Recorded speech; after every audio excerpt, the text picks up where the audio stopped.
Hi friends, welcome back to my channel. இன்னைக்கு நம்மளோட சேனல்ல இடியாப்பத்துல ஒரு ரெசிபியை தான் நம்ம செஞ்சு பார்க்க போறோம். ஒண்ணு இல்ல friends, 3 ரெசிபி நான் செஞ்சு காட்ட போறேன்.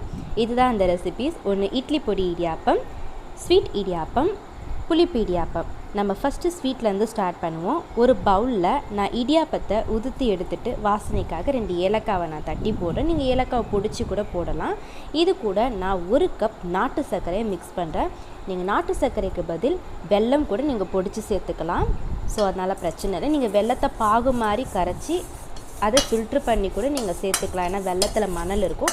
நாட்டு சர்க்கரையில் கூட சின்ன சின்ன மண் இருக்கும். அதை நீங்கள் வந்து ஜலிச்சு எடுத்தீங்கனாலே உங்களுக்கு செப்பரேட்டாக வந்துடும்.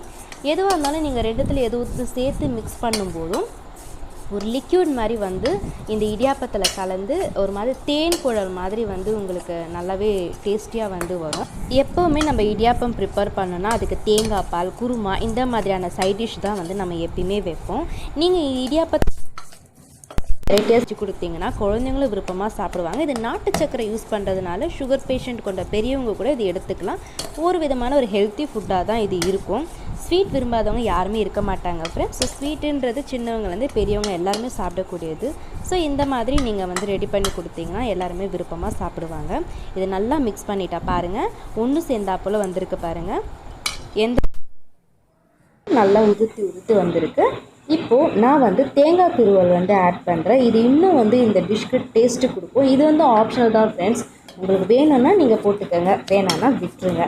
தேங்காய் துருவல் போட்டால் இன்னமும் ஸ்மெல் அதிகமாகிட்டு அது நல்லா டேஸ்ட்டாக இருக்கும். சாப்பிட்றதுக்கு வாசனையாகவும் நல்லாயிருக்கும். இது நல்லா நம்ம மிக்ஸ் பண்ணி எடுத்துட்டோன்னா ஸ்வீட் இடியாப்பம் ரெடி ஆகிடும். அடுத்து புளிப்பு சுவையில் கொண்ட ஒரு இடியாப்பம் செய்கிறதுக்காக தேவையான பொருட்கள் இதுதான். நான் இந்த கப்பில் அரை எலுமிச்சப்பழம் சீட்லெஸ் இல்லாமல் புழிஞ்சு விட்டுருக்கேன். அதில் வந்து நான் 1/4 ஸ்பூன் மஞ்சள்தூள் போட்டு நல்லா மிக்ஸ் பண்ணிடுறேன். அப்புறம் கருவேப்பிலை, காரத்துக்கு காஞ்ச மிளகா, 1 டேபிள் ஸ்பூன் கடலப்பருப்பு, அவ்வளோதான். இப்போ நம்ம தாளிப்பு ஸ்டேஜுக்கு போயிடலாம். ஒரு கடாய் வச்சு அதில் 1லேருந்து 2 ஸ்பூன் நான் எண்ணெய் விட்டு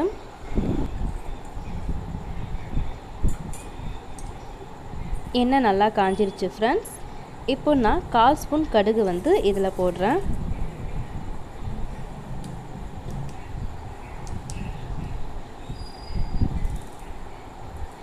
கடுகு நல்லா பொரியட்டோன்னு 1 டேபிள் ஸ்பூன் கடலைப்பருப்பு நான் போடுறேன்.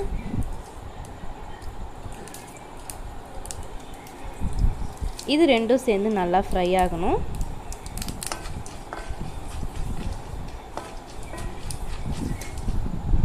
இதுக்கப்புறமா நம்ம வச்சுருக்க பொருளை 1 by 1 நம்ம ஆட் பண்ண போகிறோம். இது மட்டும் தான் தாளிப்பு ஸ்டேஜில் ஃப்ரெண்ட்ஸ். அது வந்து ஈஸியாக பண்ணிடலாம் ஸ்வீட் இடியாப்பம். நெக்ஸ்ட் வந்து இட்லி பொடி இடியாப்பமும் ரொம்ப ஈஸியாக பண்ணலாம். அதையும் நான் வந்து உங்களுக்கு காட்டுறேன் பாருங்கள். கொஞ்சம் லைட் ப்ரௌன் கலர் வர வரைக்கும் நம்ம பண்ணணும். அதுக்கப்புறமா காஞ்ச மிளகாவை நான் போடுறேன். நீங்கள் வேணால் பச்சை மிளகா கூட சேர்த்துக்கலாம். இது கூட காரத்துக்கு தகுந்தாற் போல தான். நல்லா ஃப்ரை பண்ணி விட்டுட்டு இதில் கருவேப்பிலையும் போட்டுட்டு சால்ட்டையும் நான் ஆட் பண்ணிடணும். நான் வந்து ஃபைனலாக தான் அந்த ஆட் பண்ணிகிட்ருப்பேன். நீங்கள் வந்து பிஃபோராகவே சால்ட் வந்து ஆட் பண்ணிவிடுங்க. அதுக்கப்புறம் நம்ம எடுத்து வச்சுருக்க அந்த ஜூஸை வந்து இதில் போட்டு ஸ்லோ அடுப்பில் வச்சு கொஞ்சம் நேரம் ஒரு 1 மினிட் வந்து லோ ஃப்ளேமில் பாயில் ஆகிற மாதிரி இருந்தால் போதும். ஏன்னா அந்த பச்சை ஸ்மெல்லாம் வந்து போகணுன்றதுக்காக தான். இதுவும் வந்து லெமன் ரைஸ் ப்ரிப்ரேஷன் மாதிரி தான் ஃப்ரெண்ட்ஸ். ஸோ இடியாப்பத்தில் செய்யும்போது இன்னும் நல்லாயிருக்கும். அதே மாதிரி உதுத்து வச்ச கொஞ்சம் இடியாப்பத்தை நான் லோ ஃப்ளேமில் வச்சு தான் செய்கிறேன். ஒன்றா சேர்ந்து நான் வந்து மிக்ஸ் பண்ணுறேன். நல்லா பாருங்கள், நல்லா எல்லோ கலரில் எவ்வளோ அழகாக வருது பாருங்கள். இது கூடவே நம்ம வேணும்னா பெருங்காய பவுடரையும் சேர்த்துக்கலாம். பட் நான் மறந்துட்டேன் இந்த கிளிப்பில் ஆட் பண்ணுறதுக்காக. நீங்கள் வந்து அதை இது பண்ணிக்கோங்க. நல்லா வாசனையாகவும் நல்லா டேஸ்டியாகவும் இருக்கும். அவ்வளோதான் ஃப்ரெண்ட்ஸ். இதை நல்லா மிக்ஸ் பண்ணி எடுத்துட்டோன்னா நம்ம எலுமிச்சை பழத்தில் செஞ்ச புளிப்பு இடியாப்பம் வந்து ரெடி ஆகிடும்.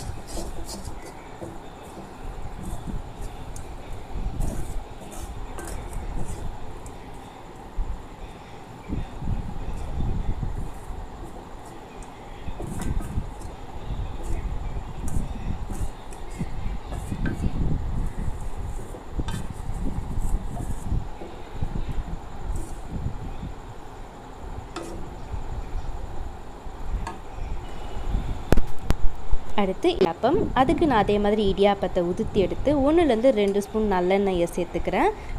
அதுக்கப்புறம் நான் இட்லி பொடி போட்டு மிக்ஸ் பண்ண போகிறேன். நான் எதுக்கு நல்லெண்ணெய் சேர்க்குறேன்னா, இட்லி பொடி வந்து காரமாக இருக்கிற பட்சத்தில் நல்லெண்ணெய் வந்து அதனோட காரத்தை வந்து கட்டுப்படுத்தும்.